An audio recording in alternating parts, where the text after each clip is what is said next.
Celui qui est notre Dieu, et roi des adorateurs de Jésus-Christ. Son nom c'est Jésus-Christ. Que Dieu vous bénisse. Nous vous saluons au nom du Seigneur Jésus-Christ. Ah, que Dieu soit loué. Nous sommes contents ce soir de nous retrouver dans sa maison. Nous sommes venus sur rendez-vous avec lui, puisque nous savons qu'il nous a précédés ici. Nous avions bénéficié du souffle de vie. Alors nous devons vraiment être présents dans sa maison. David a dit, je suis dans la joie. Quand on me dit allons dans la maison, c'est nécessaire. Nous vivons pour lui d'abord. Ah, Dieu d'abord. Le reste après. Que son nom soit loué. Alors je vais introduire encore un enseignement. C'était une question pour me poser quand j'étais à Istanbul. Il y avait nos bien-aimés qui sont de non révélés. Et quand ils venaient dans l'église et qu'ils voyaient ces photos ici, alors pour eux, ils me demandaient, vous êtes des idolâtres. Alors j'ai dit, idolâtres? Oui, puisque Deutéronome fait. Dit ceci. Voilà pourquoi nous ne pouvons pas venir dans votre église. Alors c'était une question qui me dérange. J'ai eu même à faire une émission depuis Istanbul pour le monde avec le frère Lukusa. Et pour parler de l'idolâtrie. Parce que les gens confondent les choses. Il y a aussi des gens qui viennent ici, quand ils voient seulement les photos, puisqu'on les a dit, ah, ce sont des idolâtres.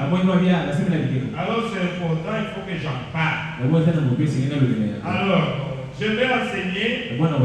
Heureusement que notre prophète a tout dit. Depuis tombé sur la prédication, le prophète a prêché sur le christianisme contre l'idolâtrie. J'ai dit, mais c'est clair. Comment le prophète peut prêcher sur l'idolâtrie et nous demander de mettre les photos? Alors il faut que les gens comprennent. C'est quoi l'idolâtrie? C'est ça le problème. La Bible dit que le peuple meurt par manque de connaissance. Entrons un peu à l'intérieur. Le christianisme c'est quoi? Et l'idolâtrie c'est quoi? Alors là on va faire la différence. Puisqu'on m'avait posé aussi la question en rapport avec ces photos. Et j'avais répondu aussi. Je crois que comme je vais prêcher encore le jeudi, et le dimanche je répondrai par la grâce de Dieu pour enlever toutes ces choses-là dans les têtes des gens. Le christianisme contre l'idolâtrie. Nous, on n'a pas peur d'affronter la Bible. La Bible pour nous, Dieu nous a révélé cela. C'est Dieu que nous allons lire la parole. Dans Exode 20. Je vais lire là où il m'avait obligé de lire. Et vous allez comprendre. Aujourd'hui, je parlerai un peu, je vais introduire c'est quoi l'idolâtrie. Selon la Bible, le message du prophète. Alors Dieu prononça toutes ces paroles. Je suis l'Éternel, ton Dieu, qui te fait sortir d'Égypte, de la maison d'esclavage. Tu n'auras pas d'autre Dieu devant moi. Tu ne te feras pas de sculpture sacrée, ni de représentation de ce qui est en haut dans le ciel, en bas sur la terre, et dans le plus bas que la terre. Tu ne te prosterneras pas devant elle. Et tu ne les serviras pas. Car moi l'Éternel, ton Dieu,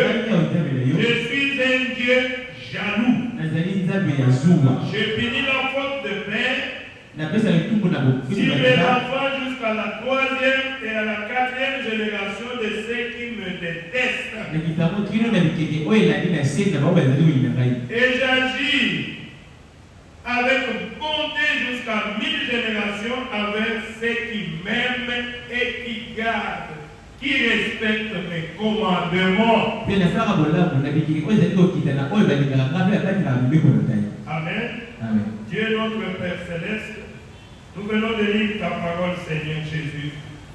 Je me tiens ici sur ton nom, puisque c'est toi qui m'as appelé à prêcher la parole. Et je suis un rien du tout, Seigneur. J'ai besoin de toi. Tu avais promis, Seigneur, que le Saint-Esprit parlerait au travers de moi, puisque tu as dit quand vous vous tiendrez debout, ne vous posez pas de questions sur quoi vous allez dire, et que le Saint-Esprit parlerait. Ô Dieu du ciel, je veux que le Saint-Esprit puisse descendre et se saisir de ce monde de terre, moi et mon interprète, que nous soyons tous connectés à toi, Seigneur Jésus. Ouais, moi, Seigneur. Ouais, les enfants de Dieu qui sont venus, malgré les temps difficiles. Oh Dieu, mais ils sont venus, puisqu'ils ont besoin de t'écouter. Que nous soyons tous dans le lieu céleste et bénis chacun de nous d'une manière exceptionnelle, Seigneur. Guéris nos corps et accorde à chacun de nous une bonne santé physique et spirituelle et de bénédiction, Jésus, puisque nous sommes dans ta présence. Nous voulons sortir ici satisfaits que Satan quitte cet endroit au nom du Seigneur Jésus-Christ et que le Saint-Esprit prenne le contrôle de toutes choses pour ta gloire. Au nom du Seigneur Jésus-Christ. Amen. Merci beaucoup, mes bien-aimés. Nous venons de lire dans l'Exode. C'est très clair. C'est Dieu qui nous a parlé. Il fera part des sculptures sacrées, ni des représentations de ce qui est en haut, dans le ciel, et en bas sur la terre. C'est la question qu'on m'avait posée. Je crois que si le Seigneur nous aide, je répondrai cela le dimanche. Aujourd'hui, donc notre thème, c'est le christianisme contre l'idolâtrie. J'ai oublié ma brochure. Et aujourd'hui, je parle d'abord, c'est quoi l'idolâtrie? Vous devez savoir l'idolâtrie. L'idolâtrie, par définition dans le dictionnaire, c'est l'adoration des idoles. Amen. L'adoration adressée aux idoles. J'étais en Chine. J'ai vu les Chinois. Nous ne sommes pas des chrétiens. Nous ne sommes pas des musulmans. La grande majorité est bouddhiste et c'est bouddhiste. Ils sont des bikeko, Ils ont beaucoup de structures. Des statues. Ils ont beaucoup de statues. Dans leur maison. Et ils nourrissent ces statues-là. Ils s'agenouillent. Moi, j'ai toujours dit ça, vraiment, ce sont vraiment des fils de Caïn. Quand je m'imagine, puisque je me dis le pays de Nord dont la Bible a parlé que Caïn était parti dans le pays de Nord. Ça, c'est le Chine et le Japon. Et ils travaillent même le dimanche. Ils n'ont pas un jour de repos. Et ils n'ont que des piquets qu'on a. Et ils les adorent. Leur Dieu, c'est l'argent. Je vous dis la vérité. C'est ça ce qu'on appelle idolâtrie. Idolâtrie, c'est une adoration des idoles. Amen. Idole, c'est quoi? Idole, c'est une image ou statue d'un Dieu que l'on adore.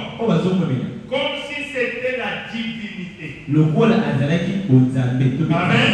C'est ça l'idole. Statue que vous adorez, vous vous représentez, et c'est une divinité. C'est ça votre Dieu. Amen. Voilà l'idole. Maintenant, l'idolâtrie, c'est l'adoration de ces idoles-là. Je vous ai toujours dit ici que tout ce que tu mets avant Dieu, c'est ça votre Dieu. C'est ce que j'avais répondu à ces gens-là. Vous voulez regarder seulement les photos. Mais l'idolâtrie, c'est quand vous adorez les idoles. Et l'idole, c'est une image que vous avez formée, que vous êtes en train de vous représenter une divinité. Amen. Alors, vous devez savoir qu'il y en a beaucoup qui sont des idolâtres. Celui qui est idolâtre, c'est celui qui adore quelque chose. Tu dois avoir quelque chose que tu adores. Je vous ai toujours dit, tout ce que vous mettez avant Dieu, c'est ça votre Dieu. Et vous êtes idolâtre. Puisqu'il y a quelque chose que vous aimez plus que Dieu. Donc, c'est-à-dire, j'ai vu dans le dictionnaire, un idolâtré, c'est qui? C'est un homme ou une femme qui aime avec exagération. Moi, je suis idolâtré de Jésus. Mais toi, tu es idolâtré de Dieu. Chacun doit se poser la question. Moi, je suis idolâtré de Jésus. Puisque j'aime le Seigneur Jésus avec exagération. Je suis idolâtré. Tout ce que tu aimes avec exagération, c'est ça ton Dieu. Et tu es idolâtré. Maintenant, chacun doit se poser la question. Il y a quelqu'un qui aime une femme avec exagération. Si la femme dit seulement comme ça, il craint. Mais tu es idolâtre. Puisque tu aimes la femme avec exagération. Si la femme te dit aujourd'hui, je ne veux plus de toi, tu tombes malade. Tu commences à te plaindre le monde entier. Et tu deviens fou. Puisque la femme a dit que je ne veux plus de toi. C'est que tu es un idolâtré. Et tu adores cette femme-là. Et cette femme-là, c'est devenu ton Dieu. Si tu adores un homme, à tel point que tu penses que sans cet homme, je ne peux pas vivre. Mais tu es idolâtré. Cet homme-là devient ton Dieu. Amen. Pourquoi? Puisque tu l'aimes avec exagération. Maintenant, regardez. Les dieux de cet âge mauvais. Comme Jésus a dit, personne ne peut suivre deux lièvres à la fois. Tu ne peux pas dire que j'aime Dieu et j'aime aussi maman. Puisque Dieu a dit, moi je suis un Dieu jaloux. Je ne partage pas mon amour avec qui que ce soit. Maintenant, tel que nous sommes ici, si Dieu peut regarder dans nos cœurs, il va voir beaucoup d'idolâtres qui aiment beaucoup l'argent. Amen. Et quand vous aimez beaucoup l'argent, mais l'argent devient votre Dieu. Pourquoi les gens ne peuvent pas venir prier? Mais puisqu'ils aiment beaucoup l'argent, j'ai invité les gens. Venez à cette ici. On va aller chercher l'argent là-bas. On va aller chercher l'argent là-bas. C'est pour cela la Bible dit, si vous m'aimez comme vous aimez l'argent, vous allez me voir. Puisque Dieu a trouvé que les gens aiment l'argent avec exagération. Alors que la Bible dit, écoutez Israël, votre Dieu est unique. Il n'y aura pas un autre Dieu devant ma part. Maintenant vous mettez un autre Dieu devant la part de Dieu. Il s'appelle l'amour de l'argent. Alors que l'amour de l'argent est la racine de tous les maux. Maintenant vous êtes avec moi quand moi je vous dis que moi je n'aime pas l'argent. Je suis en train de répondre à cette question-là. Pourquoi le pasteur peut dire moi je n'aime pas l'argent? Moi je n'aime pas l'argent, mais j'ai besoin d'argent. Mais mon amour pour l'argent, ça ne me dit rien. Ne me dis pas que quand tu vas me dire que je vais te donner $1 million, tu vas devoir te ramener. Zéro. J'aime Dieu plus que l'argent. Personne ne peut m'acheter avec l'argent. Oh, change la doctrine. Je vais commencer à te payer comme ça. Diero. Non. Pour rien au monde. Maintenant me dit, je préfère manger mon pain sec. Et prêcher la vérité au lieu de vendre mon droit d'aînesse. Aujourd'hui, beaucoup ont vendu leur droit d'aînesse à cause du Dieu de cet âge mauvais. L'argent.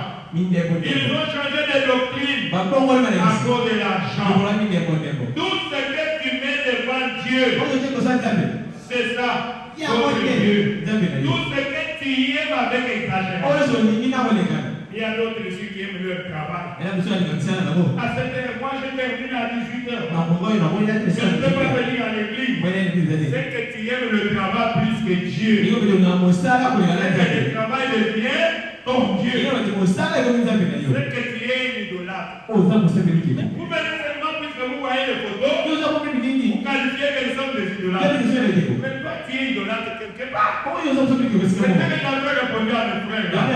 Quand tu es idolâtre quelque part, dis-moi qu'est-ce que tu aimes beaucoup. C'est ça ton Dieu. Amen. Donc, il ne faut pas confondre les choses. Idolâtrer. Quelqu'un qui aime avec exagération. Si vous regardez dans Genèse, Jacob avec Rachel. Rachel, quand il quittait son père là-bas, avec Jacob, Rachel a pris les bikeko, les statues de leur père. Je vois que vous êtes des lecteurs de la Bible. Je n'ai pas le temps de beaucoup lire. Rachel a volé les statues de leur père. Puisqu'elle était restée des idolâtres. Abraham était parmi les idolâtres. Dieu l'avait choisi, quitte ton pays et ta famille. Et va dans le pays que je te montrerai. Donc Abraham était sorti. Il était aussi idolâtre avec ses parents. Puisque la femme c'est le frère d'Abraham. Maintenant regardez Rachel. Avant de sortir, il est allé et a volé les statues de son père.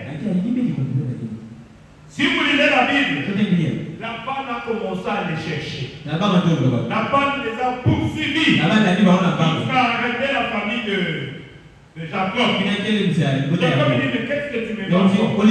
Je t'ai payé, je n'ai pas de problème. Mais qu'est-ce que vous avez fait? Vous avez volé mes dieux. Vous voyez comment il a appelé? Vous avez volé mes dieux. Et c'est là que Jacob dit, tu peux nous fouiller. Moi, voler tes dieux. Ni ma femme, ni Jacob a déclaré. Fouiller nos histoires. Celui à qui tu vas retrouver tes dieux, il va mourir. Et Rachel était mort à cause de ça. Puisque Jacob était prophète, si vous regardez très bien, c'est à cause de ça que Rachel était morte. Pourquoi? Rachel, quand on a commencé à fouiller, on a retrouvé cela dans le colis de Rachel. Et Jacob a regretté. Pourquoi tu m'as trahi? Et c'est toi la femme que j'aimais beaucoup. Et c'était le dernier jour de Rachel. Amen. Vous voyez, Paul parle même dans le Nouveau Testament. Il dit dans 1 Corinthiens 10, 14, c'est pourquoi, mes bien-aimés, fuyez l'idolâtrie. C'est très mauvais. Fuyez l'idolâtrie. C'est l'adoration des idoles. En quelque sorte, l'autre fois j'avais prêché sur l'inspiration contre les raisonnements. Un enfant ne marche par inspiration. J'avais dit que l'inspiration, c'est la révélation, c'est la foi. Et un enfant chrétien vit par la foi. Et le païen vit par le raisonnement. Et il nous applique le proverbe qui dit: et de toi et le ciel t'aidera. N'allez pas dans l'église, va chercher l'argent. Parce que si tu ne cherches pas, tu ne vas pas trouver. Mais un chrétien, quand il met Dieu en premier, il a dit: fais de l'éternel tes délices, et il te donnera ce que ton cœur désire. Donc le chrétien vit par inspiration. Amen. Il met Dieu en premier. Je vais vous lire la citation où le prophète dit: dis-moi celui qui peut réussir dans sa vie. C'est celui-là qui met Dieu en première position. Amen. Et les restes des choses après. Mais ce n'est pas ce que nous faisons. Aujourd'hui, les gens mettent d'abord leur travail. Quand tu aimes le travail plus que Dieu, le travail devient ton Dieu. Et Paul dit: fouillez l'idolâtrie. Amen. Si nous pouvons regarder dans Deutéronome, c'est arrivé. Deutéronome 17. Je suis en train de poser et on va continuer. J'ai dit on va continuer, c'est un peu long. Deutéronome 17. Écoutez, il n'offrira en sacrifice à l'Éternel ton Dieu ni bœuf ni agneau qui est de faux.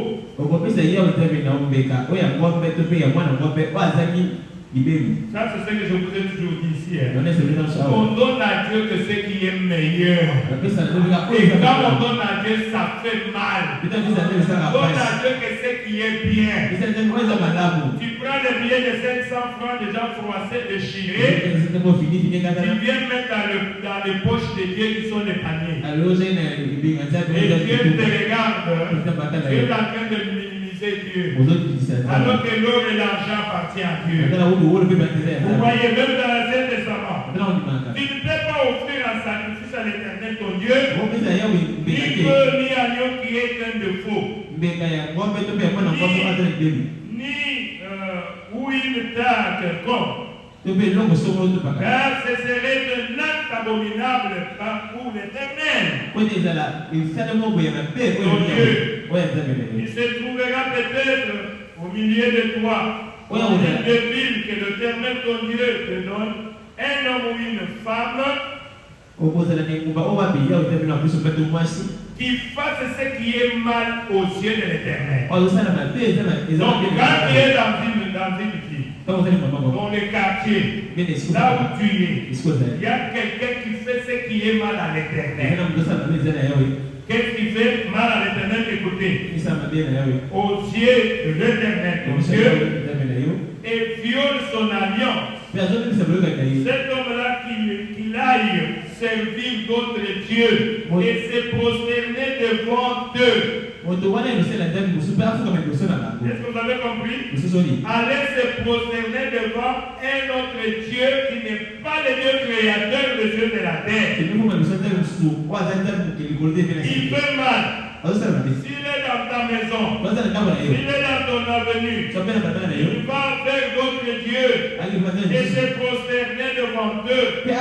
On donne l'exemple. Si vous avez dans votre maison quelqu'un qui adore le soleil, qui adore la lune, tous les corps célestes, ce n'est pas ce que j'ai ordonné. C'est un idolâtre. Vous devez le faire sortir de votre maison. Pas question de négociation avec les diables. Je vais vous dire ça. Il dit dès que tu auras commise connaissance. Quand tu auras connaissance, dès que tu l'auras appris, tu feras avec soin de recherche. Il fait des recherches. Ah, Gédéon. Chaque nuit, il tourne au soleil. Il met des bikeko et il adore là-bas. Tu pars prendre les témoins. Ah, on a vu. Donc il adore notre Dieu, adore de Jéhovah. Est-ce que vous comprenez? Regardez les hommes. Qu'est-ce que vous allez faire? Lorsque tu en auras connaissance, lorsque tu l'auras appris, tu feras avec soin des recherches. Est-ce vrai? Le fait est-il établi? Cet acte abominable a-t-il été commis en Israël? Alors tu feras venir aux portes de ta ville l'homme ou la femme coupable de cette mauvaise action et tu les lapideras. Est-ce que vous avez compris? Vous allez lapider cet homme idolâtre-là. C'était Seigneur. Et Dieu reste le même jusqu'aujourd'hui. Mais combien d'idolâtres nous avons dans nos quartiers? Dans nos maisons. Et nous les laissons. Oh, c'est son choix. Écoutez, chez Dieu, il n'y a pas la démocratie. Chez Dieu, il faut obéir à la parole. Si tu n'obéis pas, on te tue. Il faut les lapider. Et vous l'amenez pourquoi? Il adore le soleil. Lui adore la femme.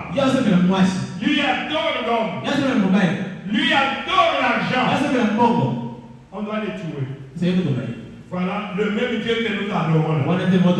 Mais toi qui continues à le faire aujourd'hui, et qui viens dans l'église, qu'est-ce que tu viens faire? Tu es un idolâtre. Tu ne veux pas être là. On tuait tous celui qui pratiquait l'idolâtrie. Vous allez dire, mais je vous donne un point d'autre exemple. Alors dans 2 Jean. Là, c'est là où c'est sérieux. 2 Jean. J'ai dit, oh mon Dieu. 2 Jean. J'ai lu à partir du verset 7.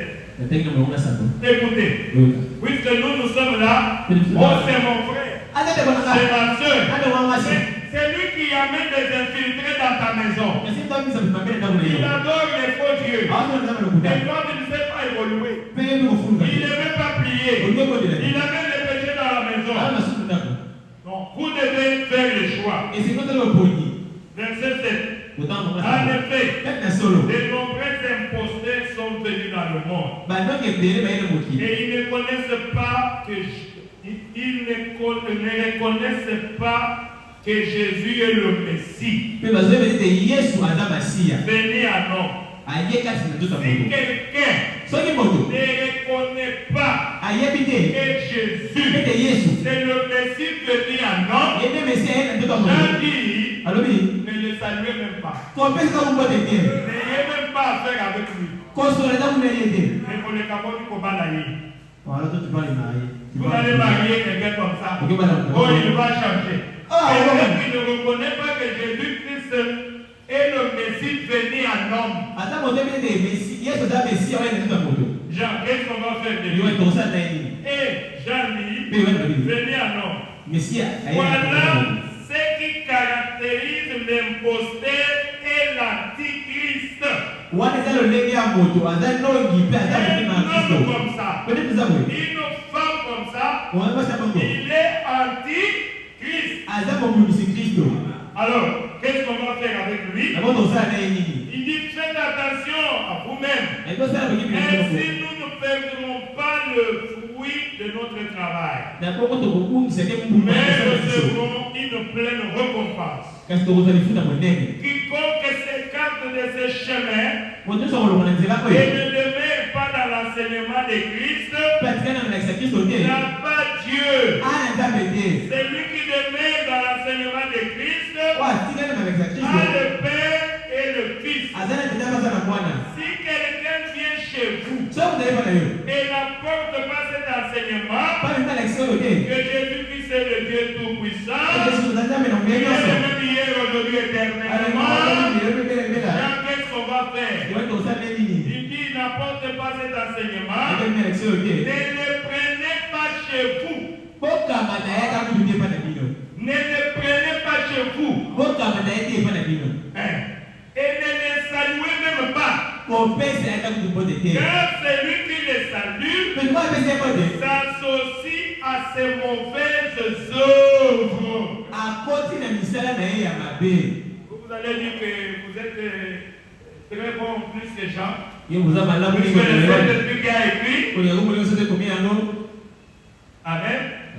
C'est pour cela que j'ai toujours dit, celui qui rejette Jésus, il me rejette. Je n'ai rien à faire avec lui. Il rejette mon Dieu. Qu'est-ce que je veux faire avec lui? Laissez-moi calme.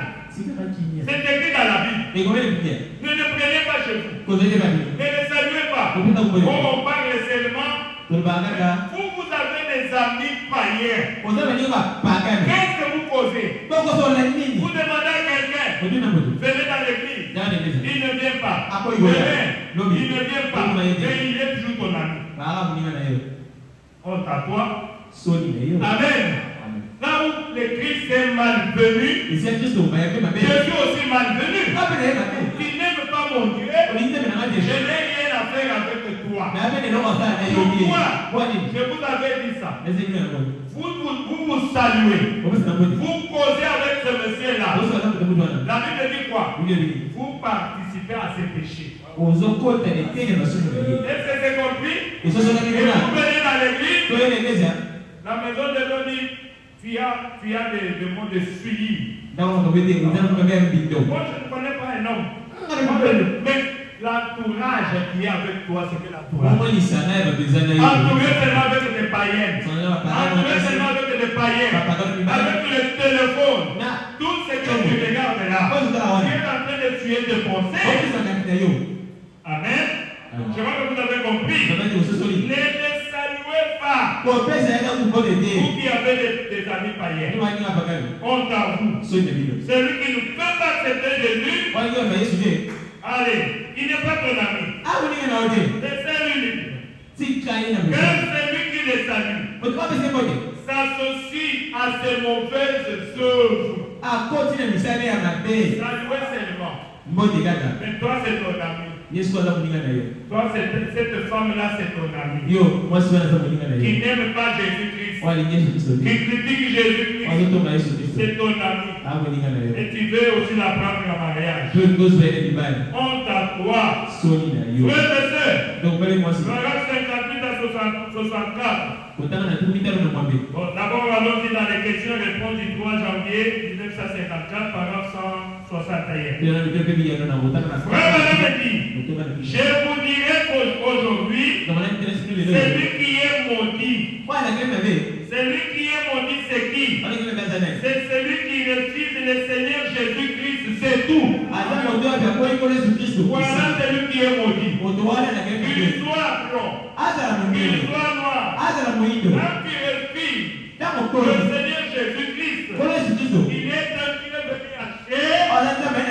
Il y a une malédiction sur toi. Et comment je vais continuer avec quelqu'un qui est maudit? Tu refuses Jésus-Christ, tu es maudit. Et Jean a dit, tu es antichrist, tu es maudit. Qu'est-ce que j'ai à faire avec toi? Il est blanc, il est noir, il est rouge. Tu crois que Jésus-Christ est Dieu? Moi, je ne crois pas en Jésus. Tu es maudit. Malgré tes milliards que tu as. Tu es une personne maudite. Applaudissez pour le Seigneur Jésus. Comment je peux entrer en contact avec toi? Tu es déjà une personne maudite. Puisque tu rejettes Jésus.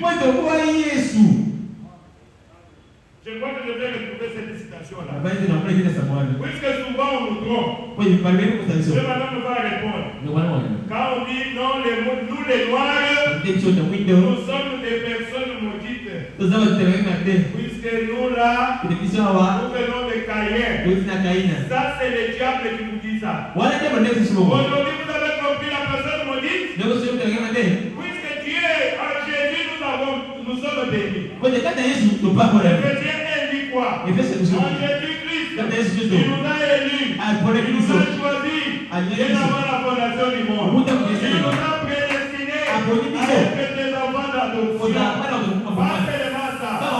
Par son sang, il nous a rachetés. Il nous a sauvés. Amen. Pas seulement ça. Jésus-Christ, quand il est ressuscité des morts, il a fait de nous les héritiers de toutes les choses. Du bonheur, de l'argent, de tout ce qui lui appartient. Après cela, il a donné les grâces de notre héritage.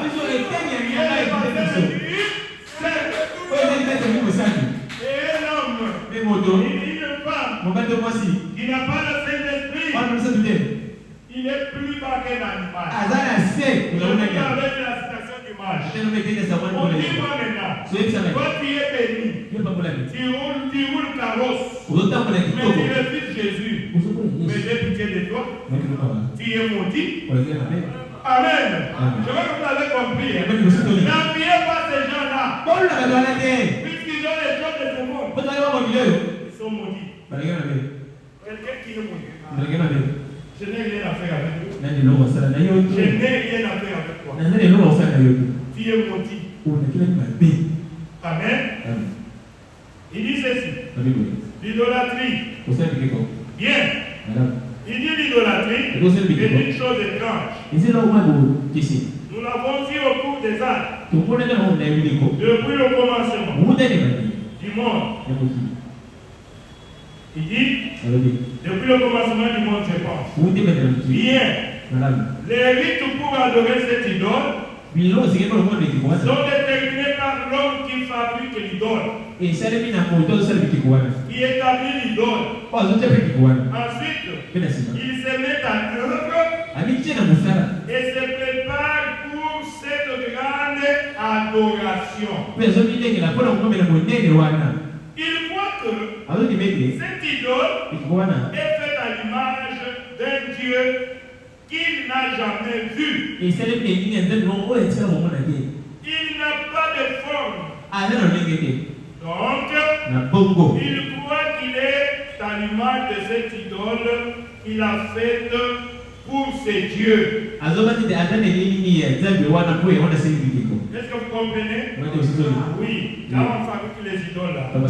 Parole 59. Il dit maintenant, n'oubliez pas cela. La statue est à l'image du Dieu. Du Dieu qui croit exister. Puis, il se présente devant cette idole et se prosterne. Et il croit que le Dieu qui est invisible descend dans cette idole et il croit qu'il parle à Dieu par l'étrichement de cette idole, que c'est Dieu entre dans cette idole et lui répond. Je ne sais pas si vous comprenez. Vous fabriquez d'abord l'idole, votre statue, et vous mettez ça quelque part. Vous pouvez représenter un Dieu invisible qui doit venir et entrer dans cette idole. Et cette idole-là devient Dieu. Et quand vous parlez, vous avez confiance que l'idole vous répond. C'est ça l'idolâtrie. Amen. Je ne pense pas que ce n'est pas ce que nous faisons. Je dis que je vais répondre le dimanche. Et il y a ici parmi vous beaucoup d'enseignants qui ont étudié la mythologie, même ces dieux qui, dit-on, se sont battus et tués à cette époque-là. Donc, en d'autres termes, les dieux quittent le sphère surnaturelle où ils se trouvent pour s'emparer de cette idole. Donc, les dieux quittent le sphère là-bas. Et ils croient qu'ils s'emparent de cette idole et répondre à l'adorateur par l'étrichement de cette idole. Et l'adorateur, à la suite d'une émotion accumulé, ou que l'idole lui parle, qu'elle parle à son cœur, et que ses péchés lui sont pardonnés, et tout le reste. Par le canal de cette idole. Le prophète dit, ceci montre clairement que c'est le diable. C'est le diable qui fait cela. Est-ce que vous avez compris? C'est le diable qui fait cela. Quand vous mettez quelque chose et vous vous représentez que c'est le Dieu tout-puissant et représentez la fête de Jésus, le diable va s'apparaître de ça. Il va même vous parler. Je connais les gens, les magiciens. Ils peuvent faire appel, le mire là commence à parler. Le mire là, vous attendez là. Il va invoquer et le mire commence à parler. Est-ce que vous comprenez? Et quand ça part, toi tu te représentes devant le Dieu du ciel, celui qui me parle. Et c'est ça l'idolâtrie. Applaudissez pour le Seigneur Jésus. En quelque sorte, l'idolâtrie, c'est l'adoration de Satan. Tandis que le christianisme, c'est l'adoration du Seigneur Jésus-Christ. Je parle de l'opposition.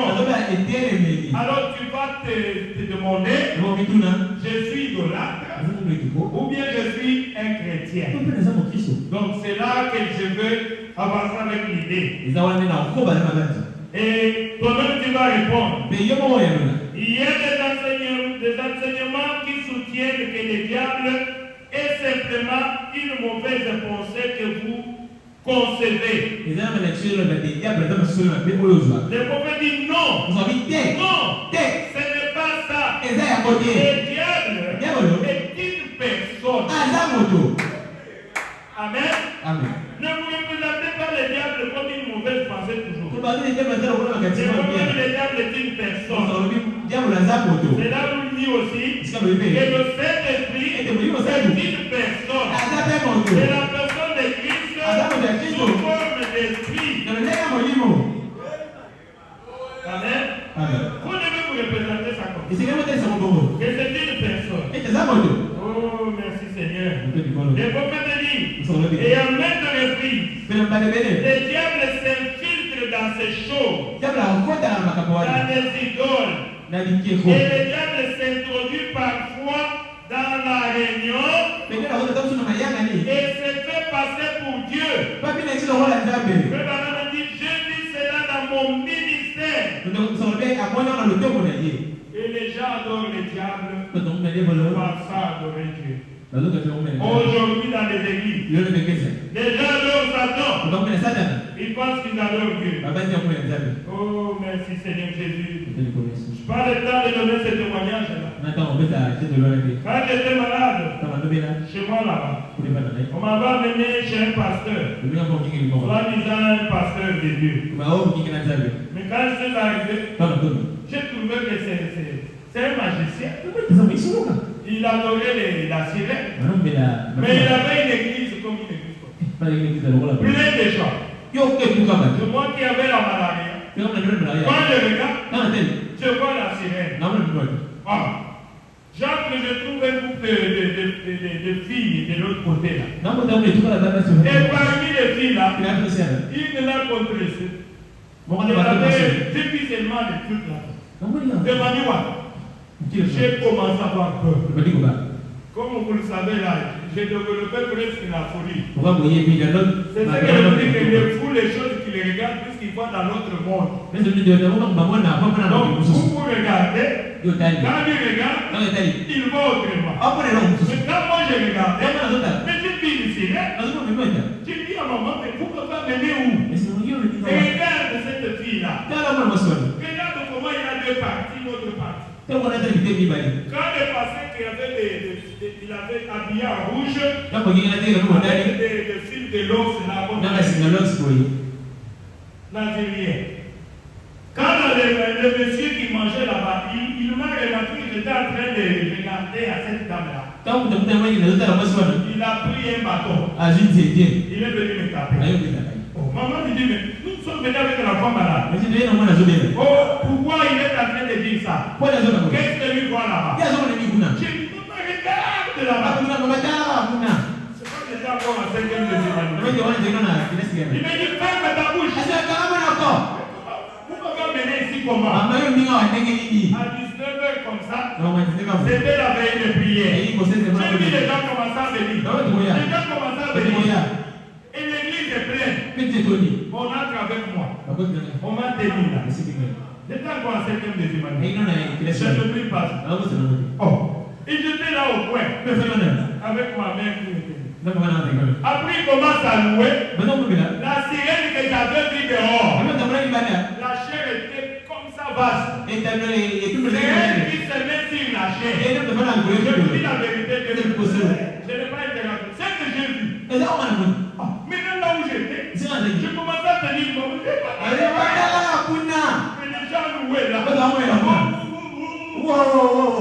Et le monsieur le pasteur, il quitte la chair.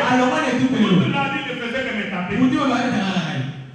Et papa est venu vers 4 heures. Papa dit depuis que j'ai amené l'enfant, on avait dit que c'était un guérisseur. Il ne prie pas pour l'enfant. Il ne fait que taper mon fils qui n'a même pas mangé, qui est malade.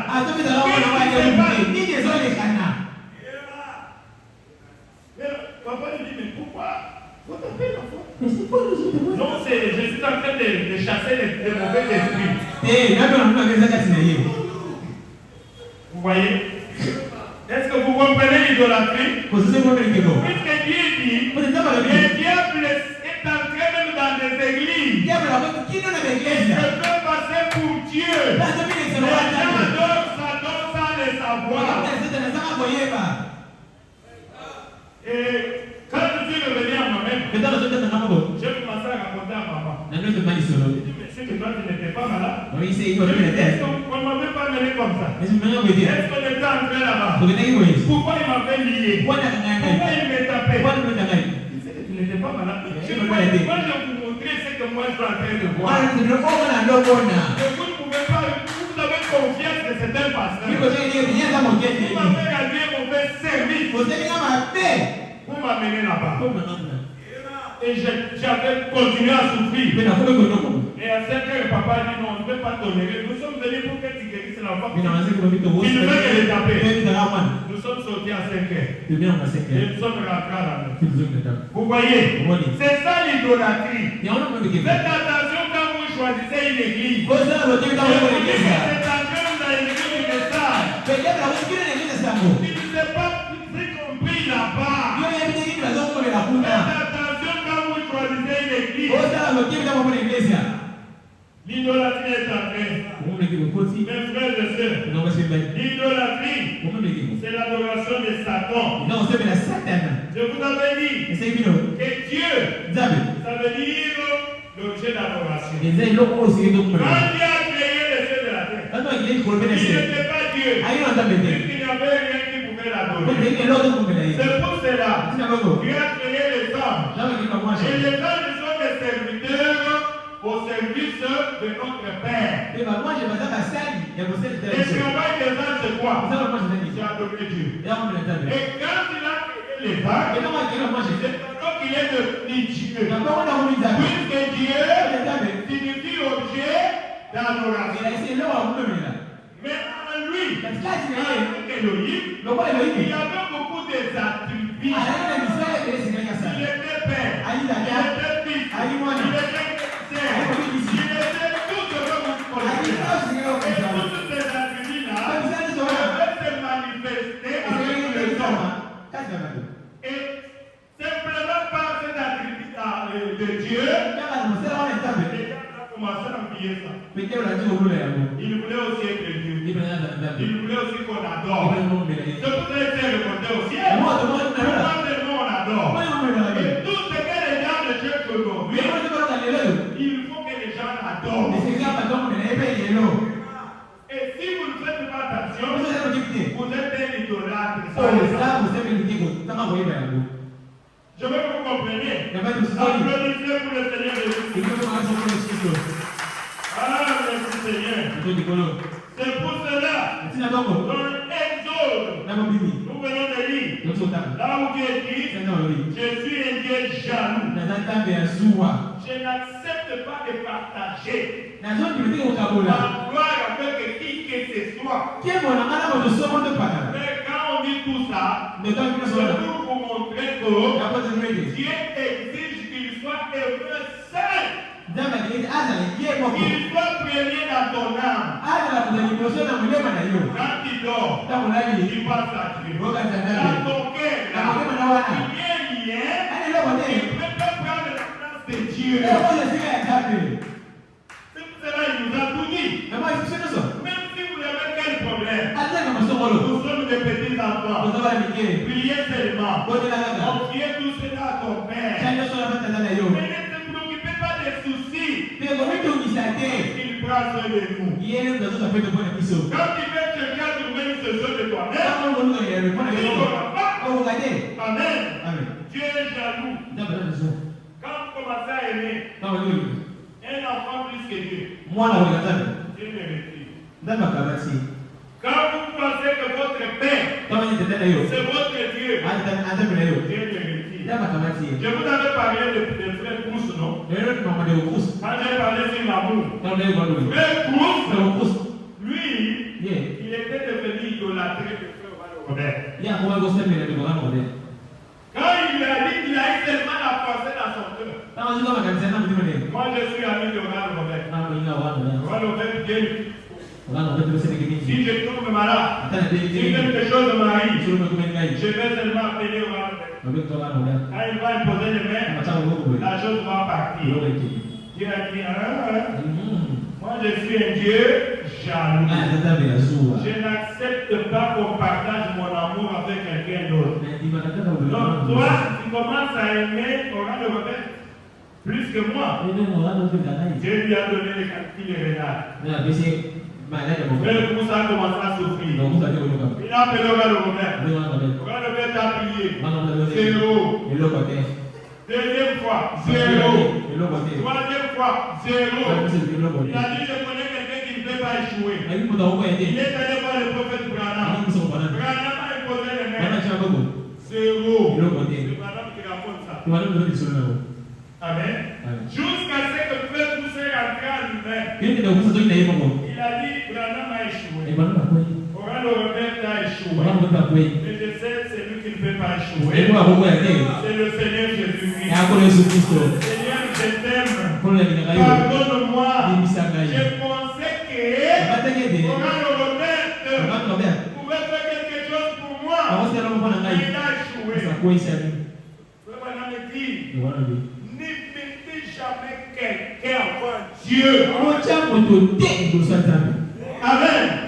Ne mettez jamais une personne avant Dieu. Dieu, le Seigneur Jésus, c'est lui qui mérite tout l'amour. Et il doit obéir à Dieu. Amen.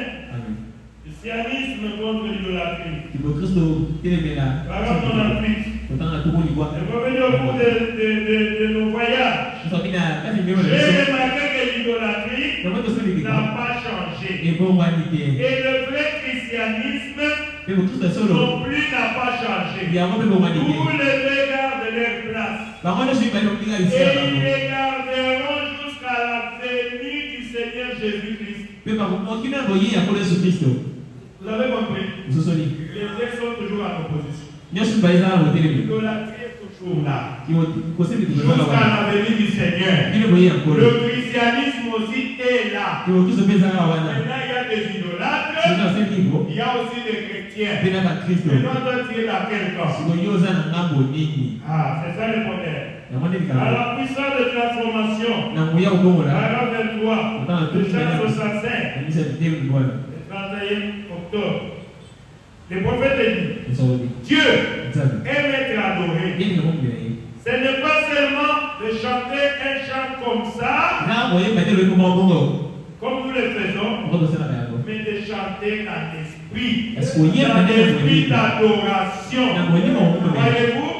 Alors vous sentez le Saint-Esprit se répandre sur vous. C'est pour cela que j'ai toujours voulu que nos musiciens chantent. Et dimanche, on adore inédit. Normalement, on commence de 9h à 10h. Venez adorer.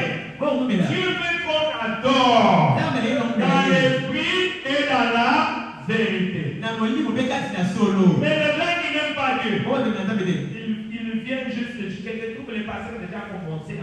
Il a déjà commencé à prêcher. Comme il traîne beaucoup, je veux que quand j'arrive, après 30 minutes, ou bien il peut être à la maison, il fait tout pour venir en même temps. Tu n'aimes pas Dieu. Je vois que vous comprenez, non? Vous n'aimez pas Dieu. Puisqu'on voit l'amour par les ça, Dieu aime être adoré. Les gens qui viennent, ils sont toujours pressés. Quand vous prêchez, ils sont pressés. Je vous dis, mon frère, moi ici, quand j'entre dans la prière, je fais 3 heures, je trouve que Dieu fait seulement 20 minutes. Quand vous êtes dans la présence de Dieu, vous ne voyez pas que le temps passe. Vous voulez que vous puissiez rester là-bas. Aujourd'hui, je devais sortir. Je me suis dit, je commence quand même à 6 heures. Je vais arrêter à 8 heures. Je regarde presque 10 heures. J'étais dans la présence de Dieu. J'ai dit, mais quand on prêche une heure, 2 heures, les gens se fatiguent. Pourquoi? Il dort. Ça prouve que vous n'aimez pas. Puisque quelqu'un qui aime Dieu, il veut qu'on puisse continuer. Quand on est dans la présence de Dieu, nous ne voulons pas sortir. J'ai prié là, j'ai oublié les temps. Vous voyez? Quand vous êtes dans la présence de Dieu, Dieu aime être adoré. Satan aussi aime être adoré. Satan maintenant veut vous occuper par le tour de ce monde.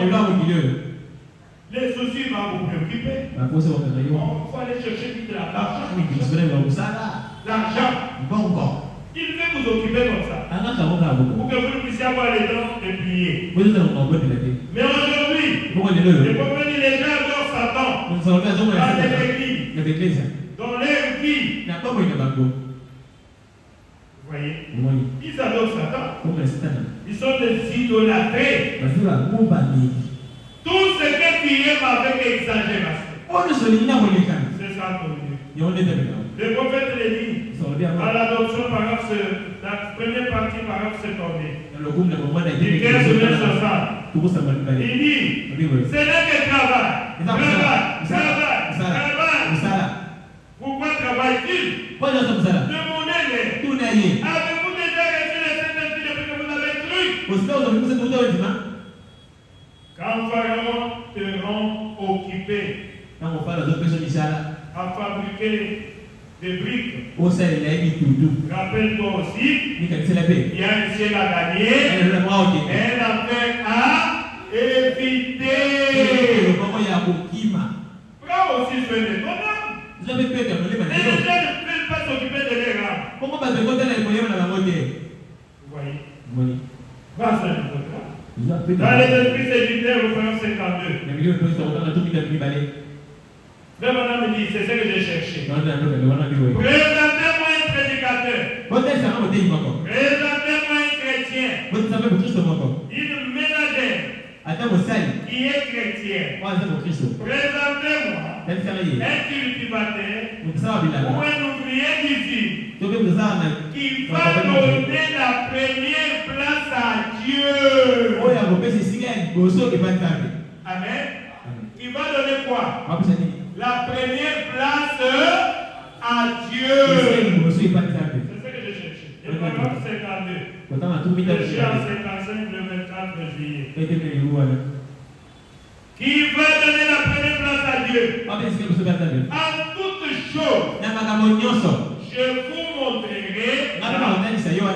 vous montrerai là un homme qui réussira en dépit de tout ce que le diable pourra lui infliger.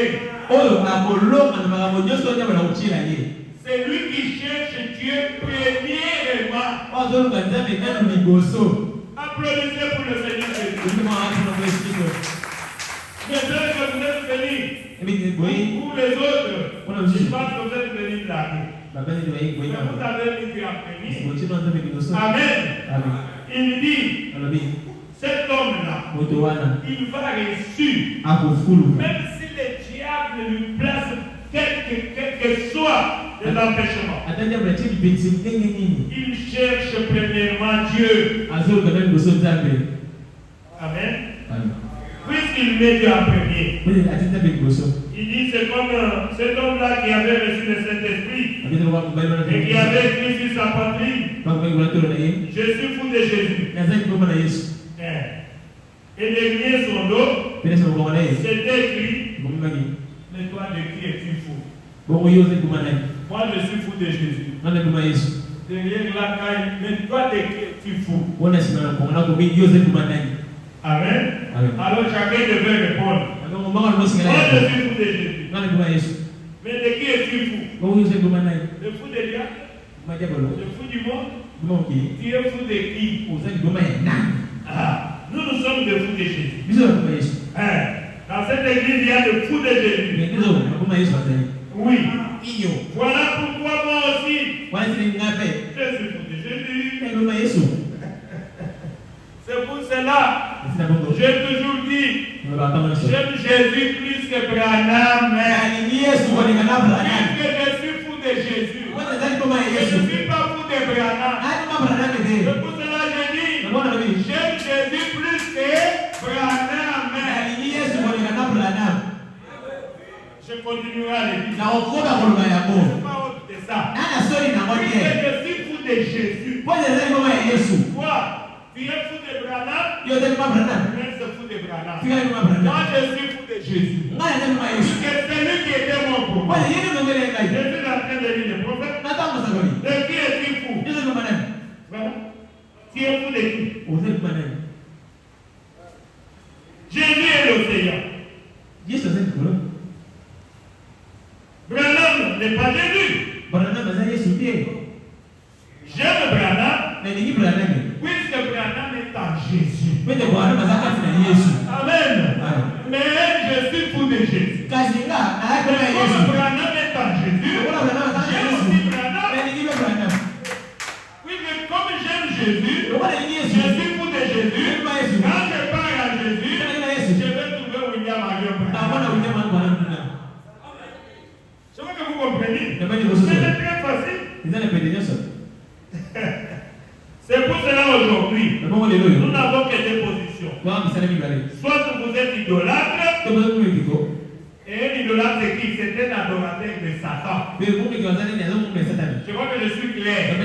Et adorer Satan, tout ce que tu mets avant Jésus-Christ, tu es un idolâtre. Si tu mets Branham avant Jésus, tu es un idolâtre.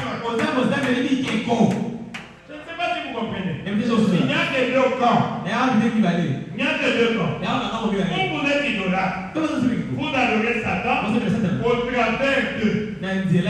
Amen. Ou bien vous êtes un chrétien et vous êtes un adorateur du Seigneur Jésus-Christ. Est-ce qu'il y a des adorateurs du Seigneur Jésus-Christ ici? Applaudissez pour le Seigneur Jésus-Christ. Il n'y a que deux camps aujourd'hui. Choisissez maintenant. Nous sommes les adorateurs du Seigneur Jésus-Christ. Voilà pourquoi ce nom m'a été inspiré comme ça. Si c'est Jésus ou rien. C'est ici Jésus ou rien. Mais je ne Branham, puisque je trouve Branham à Jésus. Il ne faut pas faire de confusion là-dessus. Non. Dans le christianisme contre l'idolâtrie. Le prophète dit au parole 64. Il y a des enseignements qui soutiennent que le diable est simplement comme un esprit. Non. C'est un homme, un imprimé. Dans Jésus, c'est tenant sur l'autorité de la parole. De 54 par 57. Il dit, mais le christianisme, c'est un être vivant dans des hommes. Ce qui est la preuve de la résurrection du Fils de Dieu. Il était Dieu avec nous. Voilà pourquoi l'incroyant ne peut pas venir à Christ, puisque nous aimons superficiellement le Seigneur Jésus. C'est pourquoi les croyants du mal à croire le message. Puisque le christianisme, c'est qui? C'est quand la personne de Jésus-Christ vit en toi. Mais si Jésus peut vivre en moi, il vit en toi. Quand nous nous rencontrons, Jésus est le même hier, aujourd'hui, éternellement. Les croyants doivent se voir seuls. Et ils doivent croire le Seigneur Jésus-Christ. Mais comment ils doivent croire? Oui, c'est quand vous êtes avec lui, vous parlez comme lui. Vous mangez comme lui. Vous vous comportez comme lui. Il a du mal à croire le message. Puisqu'il n'y a rien qui l'attire chez toi. 10 Vierges, paragraphe 37. Maintenant, rappelez-vous. Nous allons traiter cela d'une façon nette et claire. Le madame dit, vous êtes soit dans le corps, par le baptême du Saint-Esprit, soit vous êtes en dehors de ce corps. Il n'y a pas de position intermédiaire. Il n'existe pas de chrétiens assez bons. Tiède. Alors, soit vous êtes chrétien, soit vous n'êtes pas chrétien. Il n'y a pas de position intermédiaire. Soit vous êtes chrétien, soit vous êtes christianisme. Soit vous n'êtes pas chrétien, vous êtes un idolâtre. Il n'y a que deux positions. Frère, choisissez. Il n'y a pas une position intermédiaire. Non. Si vous n'êtes pas chrétien, vous êtes un idolâtre. Vous êtes comment? Choisissez votre position. Oh, la peine chrétienne n'a que des fois église. Moi, je suis chrétien, je parle des fois l'église. Il est un idolâtre. Je me fais comprendre. J'ai lu le prophète. Il dit il n'existe pas d'oiseau à la fois noir et blanc. Ni d'homme à la fois ivre et sobre. Là, c'est le type de choses souris. Quand vous êtes tiède, vous êtes la Odysséenne. Et la Bible dit je te vommirai de ma bouche. C'est impossible. Soit vous êtes un chrétien, soit vous n'êtes pas un chrétien. Et quand vous n'êtes pas un chrétien, le prophète dit vous êtes un idolâtre. Est-ce que vous avez compris? Un chrétien, c'est celui qui a l'esprit de Christ en lui. Vous voyez que ça n'a rien à voir avec les photos. Nous sommes encore au début. Mais quand il vient, j'avais vu une sœur l'autre dimanche. Quand il est venu, je l'ai examiné. Et là, j'étais les yeux. Quand il a vu les photos, il est parti. J'ai compris, il a été scandalisé. Mais ce n'est pas ça le problème. Le problème est que tu es chrétien ou bien tu es idolâtre. Vous êtes soit en Christ, avec le Saint-Esprit dans le cœur, la personne du Seigneur Jésus, soit en dehors de Christ. Et vous êtes un idolâtre, vous adorez Satan. Et dans l'Ancien Testament, il est parlé dans beaucoup d'endroits de l'idolâtrie et ses conséquences. Les conséquences de l'idolâtrie, c'était la mort physique. Dans les temps. Je vous ai dit non. Dans Deutéronome 17. Si vous trouvez quelqu'un comme ça, amenez-le en dehors de la ville, tuez-le. Amen. Et aujourd'hui, les idolâtres, ce n'est pas la mort physique, maintenant c'est la mort spirituelle. Et vous allez voir aujourd'hui que l'idolâtrie dans l'église a changé de forme. L'idolâtrie aujourd'hui, ce sont des fausses doctrines.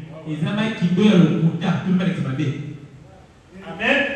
Quand vous avez des fausses doctrines dans l'église, vous êtes un idolâtre. Oh mon Dieu. Dans l'Ancien Testament, c'était comme ça. La loi, en Deutéronome 17. Il faut tuer la personne qui pratique l'idolâtrie. Même dans Jérémie 7, 10 à 18, la Bible dit Dieu a frappé et détruit même son temple. Il dispersait les Juifs à cause de cette pratique d'idolâtrie. Dieu a dit à Jérémie, ne prie même pas pour les idolâtres là. Vous pouvez lire dans Jérémie. Ne défaites pas pour eux. Les idolâtres. Je vais les détruire. Frère, faites attention. Ne pratiquez pas l'idolâtrie. Je vous dis la vérité. Dieu a dit à Jérémie, ne prie pas. C'est l'idolâtre. Vous pouvez lire, c'est dans Jérémie 7. Aujourd'hui, dans le Nouveau Testament, le prophète dit c'est la mort spirituelle. Et la Bible dit de nous séparer. C'est pourquoi, mes bien-aimés, fuyez l'idolâtrie. Et j'avais lu dans Jean 7, 2 Jean 7. Amen. Il dit, de nombreux imposteurs sont venus dans le monde. Ils ne reconnaissent pas Jésus-Christ. Venus en nombre. Le prophète dit, un rabbin juif, il disait que vous les nations, vous adorez un homme. C'est ce que le prophète dit. Vous les nations, vous adorez un homme. Le prophète dit, alors qui est le Messie pour vous? Le rabbin dit le Messie, il est Dieu. Vous avez bien répondu. Mais le Messie est Dieu. Maintenant, quand nous adorons le Messie, vous dites que nous adorons non pas. Voilà les caractéristiques des idolâtres aujourd'hui. Ce sont les imposteurs. Et ils sont là, les antichrists. Comment vous pouvez élever quelqu'un plus que Jésus? Branham dit, je ne veux même pas qu'on sache que moi, Branham, je suis passé par ici. Je veux que vous puissiez tous adorer Jésus. Amen. Amen. Ah, nous sommes de Jésus seul. Oui. Les caractéristiques des idolâtres aujourd'hui, ils sont des antichrists. Ils élèvent les gens.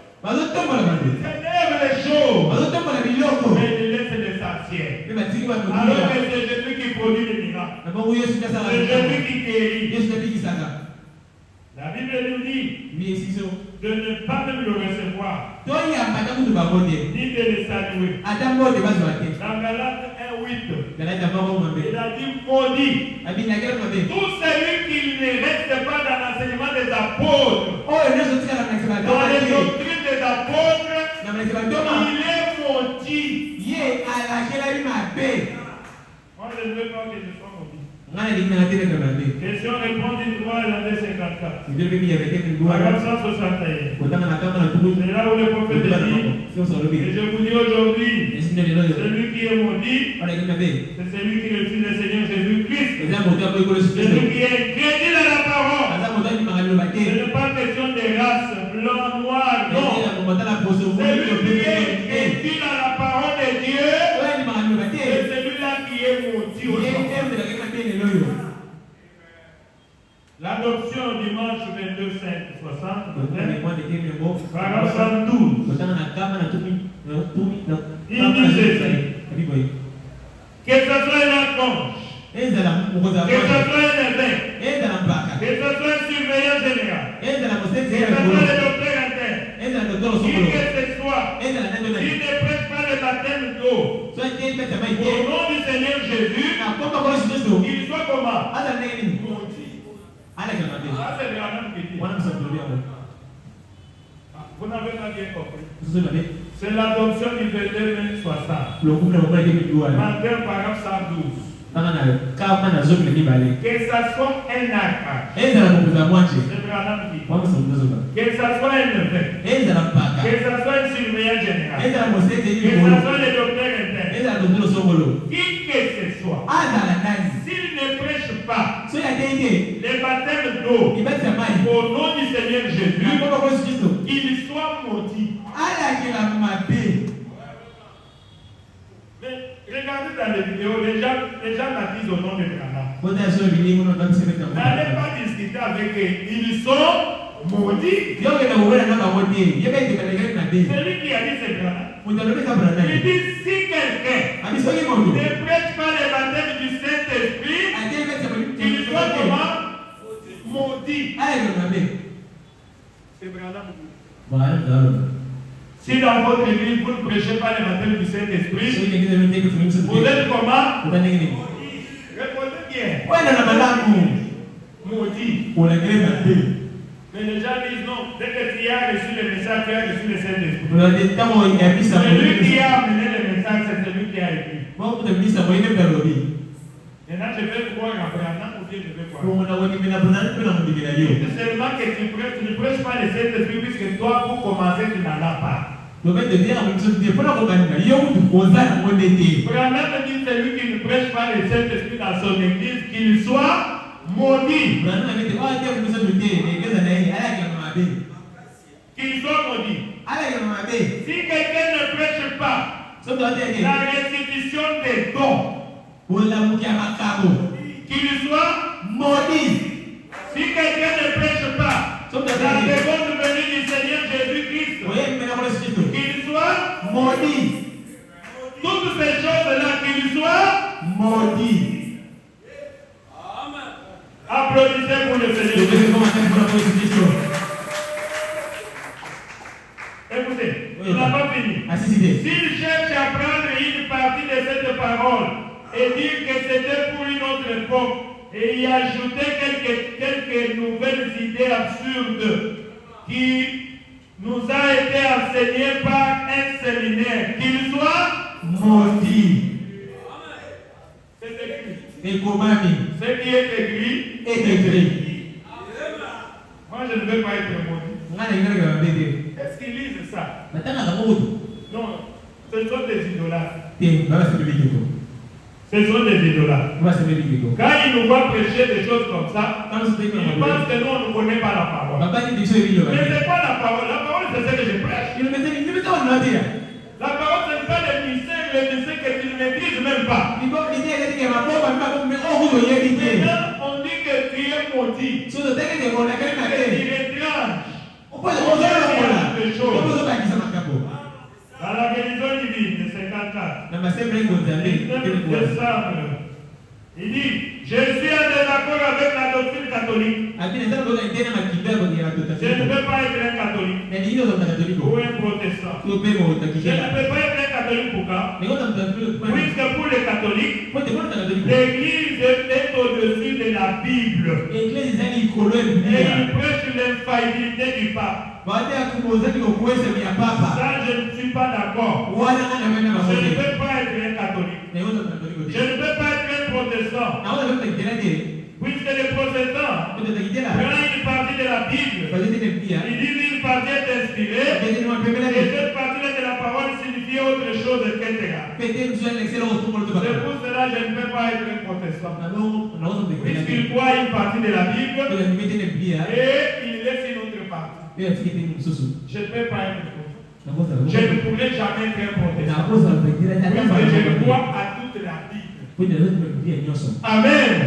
Branham dit quoi? Je dis ça. Je suis un adorateur de la Bible. Je crois qu'elle est la parole de Dieu. Rien n'est au-dessus d'elle. Rien ne le sera jamais. C'est nous sommes les adorateurs de la Bible. Applaudissez pour le Seigneur Jésus. Si vous avez laissé la Bible, c'est votre problème. Paragraphe 154, christianisme contre l'idolâtrie. Il dit, ne voyez-vous pas que les gens qui adoptent n'importe quoi de contraire à cette parole sont des oiseaux de même plumage. Est-ce que vous comprenez? Les gens qui adoptent des choses sont des oiseaux de même plumage. Ça veut dire que ce sont aussi des idolâtres. Adopter quelque chose, c'est quelque chose qui n'est pas écrit. Vous prenez ça, vous commencez à enseigner cela. Vous faites de ça une doctrine, alors que ce n'est pas une doctrine dans la Bible. Donc vous avez adopté. Par exemple, vous prêchez le troisième Adam. On cherche depuis Genèse jusqu'à l'Apocalypse. Troisième Adam n'existe pas. C'est que vous avez adopté cela. Vous êtes aussi un idolâtre. Est-ce que vous comprenez? Malédiction. Vous parlez qu'il y a la seconde venue a déjà eu. Frère Madame, j'ai une citation de vous traduire. Il dit Satan vient 4 fois. Mais le Seigneur Jésus vient 3 fois. 3 c'est la perfection. La première fois, il est bien de venir pour naître et mourir pour nous. C'est vraiment qu'il est. Je ne m'invente rien. Il dit la seconde venue, c'est l'enlèvement. Et la troisième venue, il va venir comme Messie ou bien roi et sa reine pour régner pendant 1000 ans. Et le vient 4 fois. Bon, quand toi tu dis que la seconde venue a déjà eu lieu, il y a déjà 2 venues. Il va rester 2 venues encore. Donc toi tu as ajouté. Tu as adopté. C'est que tu es un idolâtre. Applaudissez pour le Seigneur Jésus. Donc chez nous ici ça ne passera pas. Ça ne passera pas. Pour bien au monde. Ce sont les oiseaux de même plumage. Les gens qui ajoutent, qui adoptent des choses. Et les gens vont applaudir. Dans l'Apocalypse 17, la mère de la prostituée, c'est l'Église catholique. Elle n'aurait pas une doctrine provenant de sa coupe de suie, de l'abomination de ses fornications, la saleté, la suie, une invention purement humaine. Au lieu de la parole du Dieu vivant, laquelle est vraie et sans mélange. Amen. Maintenant, on dit dans Christ est révélé dans sa propre parole. Le dimanche 22 août 65. Il dit bien, vous ne devez pas mal interpréter la parole. Vous dites bien, je crois que cela veut dire ceci. Cela veut dire exactement ce que cela veut dire. Ça n'a pas besoin d'interprétation. Et vous ne devez pas mal placer la parole. Vous ne devez pas disloquer la parole. Si nous arrive de faire l'une ou l'autre de ces choses, cela générerait la confusion et des chaos dans toute la Bible. Amen. Cela va l'aider. Disez-moi, je termine quelques citations. Aujourd'hui, il dit la forme soit la technique que le diable utilise. Il détourne les gens de vraie adoration pour les amener dans l'idolâtrie. C'est avec quoi? Avec les fausses doctrines.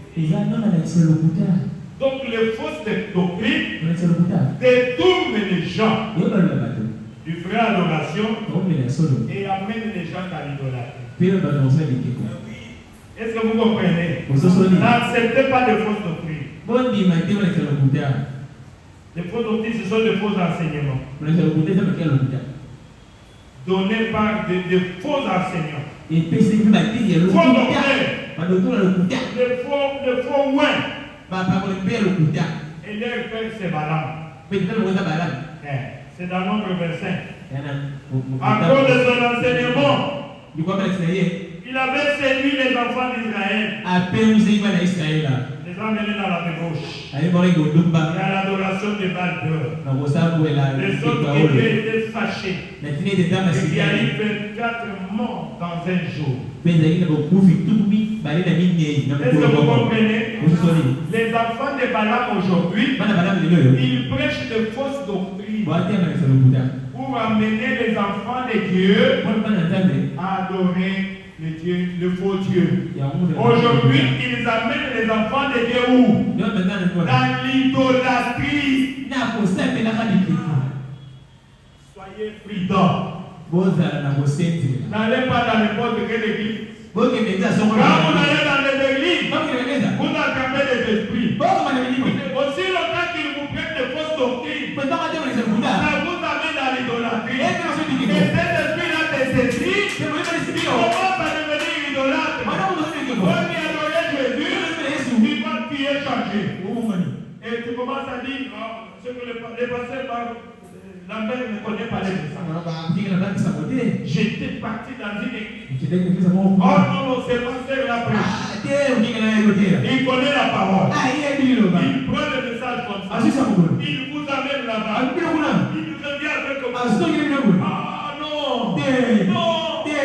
C'est quoi-là les prédicateurs. Et quand vous allez suivre, il amène les gens dans des fausses doctrines. Et c'est l'enfant de Balaam qui va amener les gens dans l'idolâtrie. Et les gens seront tués. Christianisme contre l'idolâtrie par 165. Il dit tuez-les tous. Dieu va être Dieu. Et s'il ne l'est pas, il ne va pas occuper la seconde place.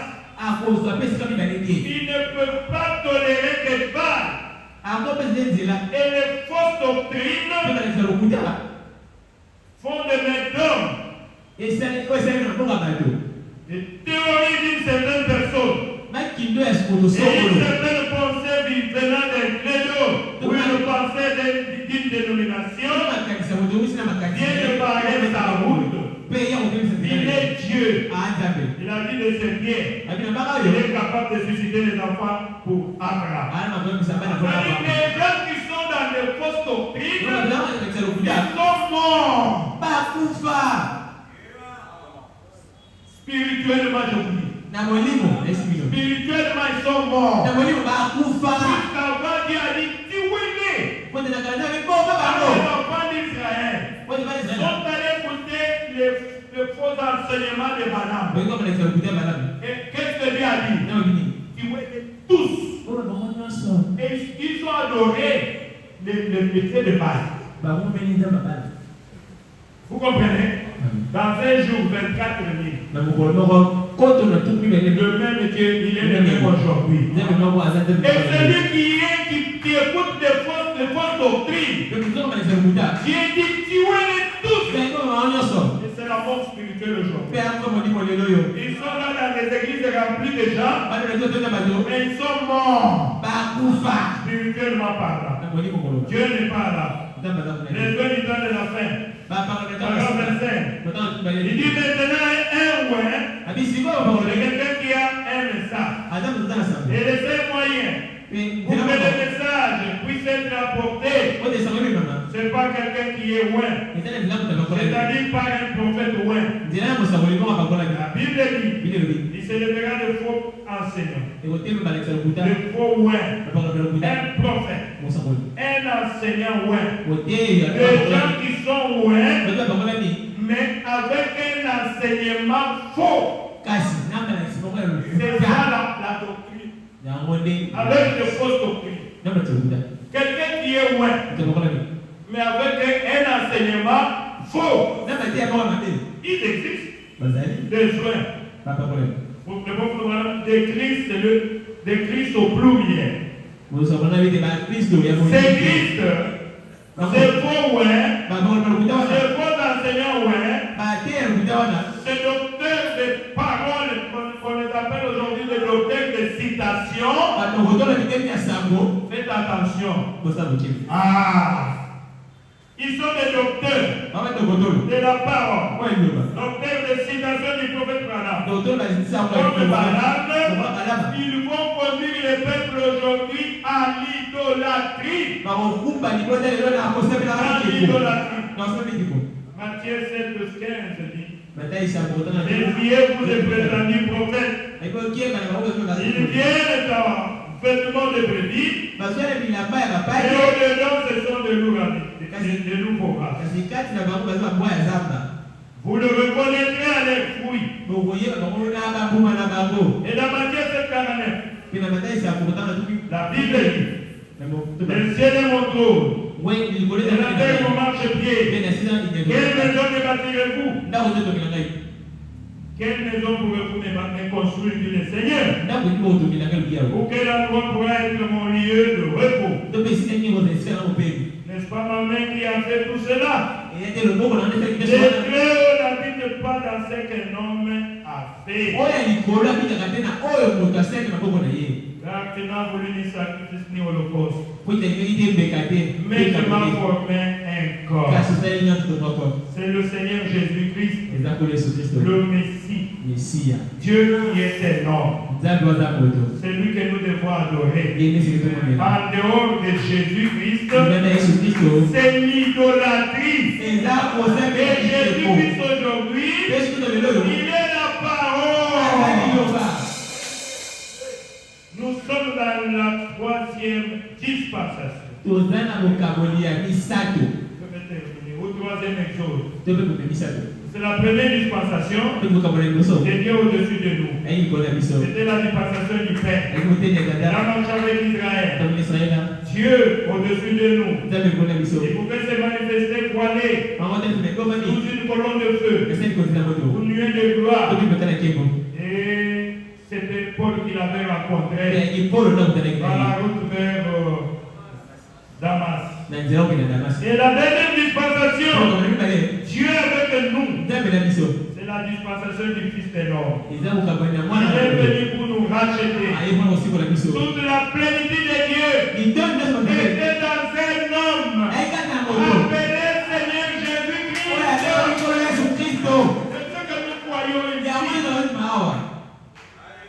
Et c'était dans un but. C'était pour réconcilier sa famille qui était dispersée avec lui-même. Amen. C'est pour cela que Jésus-Christ est venu. Oh, merci Jésus. La 3e dispensation, c'est quoi, frère la mère? Dieu en nous. C'est la dispensation du Fils de Dieu. Le Saint-Esprit, je serai avec vous, et même en vous, sous la forme du Saint-Esprit, justement l'espérance de la gloire. La 3e dispensation, c'est Dieu dans son peuple. Amen. C'est ce que nous croyons ici. Et toi, c'est la perfection. Aujourd'hui, Dieu est dans son épouse. On a dit, je vous ai fiancé, c'est l'époux. Représentant Christ comme une épouse pure, sans tache ni rien de ça.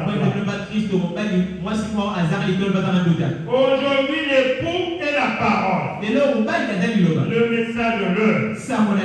Quand l'épouse mange la parole, il devient la parole faite chair.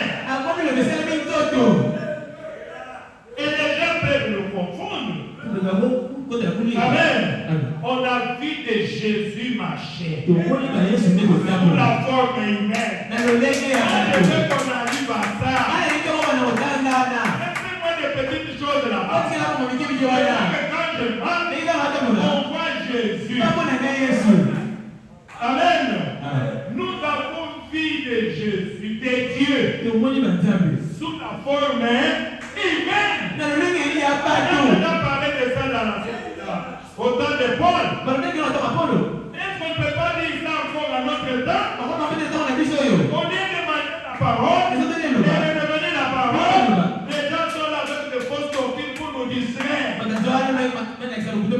avons compris. Tous ceux qui prennent des fausses doctrines, ce sont des enfants de Balaam. Et Balaam est le fils de Caïn. Caïn, fils de Satan. Ils travaillent dans l'école de leur père pour amener les enfants de Dieu dans l'idolâtrie. Mais aucun de lui ne sera jamais sauvé. Ton compteur là va bien. Ça ne passera pas ici. Mais si nous serons assez perfects, nous continuerons à soutenir la parole. Amen. Jamais cela. Non. C'est un grand mystère de l'épouse et l'époux. J'ai lu cette dernière citation. La première venue de Christ, c'est dans le 4e psaume.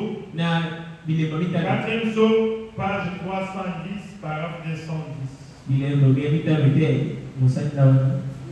7e psaume. Il dit ceci. La première venue de Christ, en tant que mortel, c'est là où le prophète dit qu'il vient 3 fois. Vous avez promis que je vais vous lire ça. C'est écrit. Il vient 3 fois. Il dit, mais lui, Satan, il vient 4 fois. À sa première venue, il est venu en tant que mortel pour verser son sang et mourir. Le prophète pose la question. Pas vrai? Il dit ça, c'est sa première venue. Le prophète Branham dit, la bouche autorisée. Qu'est-ce qu'il dit? Il dit la seconde venue, c'est l'enlèvement. Nous les rencontrons dans le cieux. Il dit ce n'est pas vrai. Il dit à sa seconde venue, la troisième venue, il est le Dieu incarné. Amen. La troisième venue, il est le Dieu incarné. Frère Madame tape une fois dans ses mains. Dieu, Emmanuel, pour régner sur la terre. C'est exact. Le peuple dit 3 seulement. C'est la perfection. La première fois que j'ai prêché ça à Istanbul, c'est là que j'ai connu ma première division dans l'église. Mes frères, ils m'ont dit non, nous croyons la seconde venue. C'est la nuée. J'ai dit il n'y a pas de problème. Et ils sont partis. Ils m'ont laissé, j'ai continué à soutenir ça jusqu'aujourd'hui. Je ne peux pas prêcher quelque chose que je ne maîtrise pas. Quand on parle de 3 venues, on ne parle pas d'un avènement. Il y a des venues spirituelles. Mais la venue physique de Jésus-Christ, quand cet homme-là, Élie et Moïse, sur la montagne là-bas, quand Jésus montait, c'est écrit dans Jean. Les apôtres le savent seulement comme ça. Et Moïse et Élie, ils ont dit, homme galiléen, qu'est-ce que vous êtes restés en train d'observer? Il dit, c'est Jésus que vous voyez monter. Il nous reviendra de la même façon que vous le voyez monter au ciel. J'ai posé la question. Mais Jésus qui montait là, il était seulement une tête. À part qu'il y a et puis il marche avec eux. C'était non? On a dit qu'il viendra de la même manière. Quand vous vous soutenez que la nuée c'est la seconde venue, on va placer ça où? Il faut c'est doctrine. Tu es aux âmes maudits. C'est clair. On ne doit pas chercher à se discuter là-dessus. Comme mon pasteur disait souvent, si tu ne connais pas la chose, assieds-toi. Assieds-toi, on t'apprend. Amen. On ne peut pas dire une péri spirituelle. Frère Branham a vu Jésus dans les champs. Jésus s'est donné là. Il a appelé Jésus. Jésus a tourné et il a vu Jésus. C'est quelle venue? On peut placer ça quelle venue? Vous voyez? Ce sont des fausses doctrines. Et jusqu'aujourd'hui, les anciens là ne corrigent pas ça. Ils commencent à dévier comme ça. Troisième maintenant, ils n'ont pas corrigé ça. C'est quoi devenu? Ils sont toujours là-bas. Ils ne corrigent pas ça. Ce sont des fausses doctrines. Nous devons dire les choses comme ça, c'est tout. Je peux vous donner autant de citations où les prophètes soutiennent trois venues.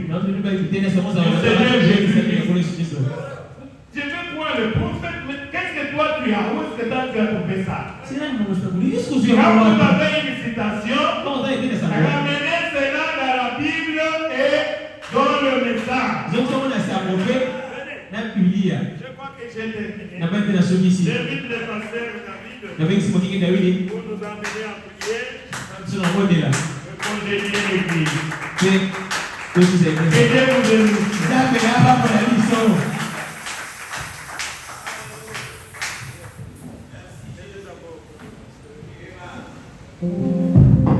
Chantez, chantez.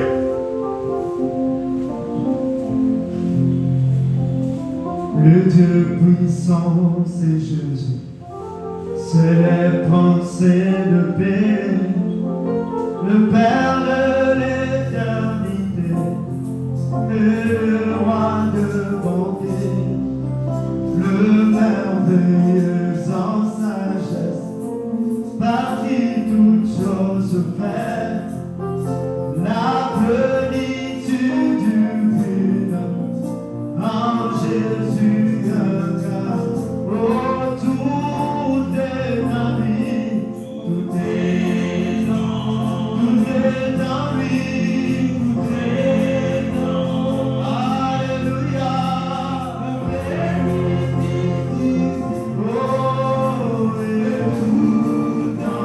tout est dans lui.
portez au nom de Jésus. S'il y a une personne ici, porteur de cet esprit, que cet esprit puisse nous quitter au nom de Jésus et qu'il puisse voir la lumière, qu'il puisse croire la vérité. Merci Seigneur Jésus, que ta grâce et ta miséricorde puissent être avec nous pour que nous soyons sur le chemin, pour que nous n'allons ni à gauche ni à droite, mais que nous restons droits dans la parole. Nous t'avons prié sur par la foi.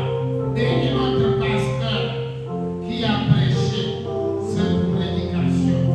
Il est un homme. Oh Dieu Tout-Puissant, il est fatigué. Puisses-tu le réconforter au nom de Jésus-Christ. Maintenant, nous prions pour les offrandes et le Dieu. Que tout celui qui jettera soit béni. Oh Dieu Tout-Puissant. Et que tout celui qui n'en a pas, qu'il soit béni. Qu'il puisse lui donner l'occasion d'en avoir. Sois loué, sois glorifié, sois élevé. Nous t'avons prié par la foi. Au nom de Jésus.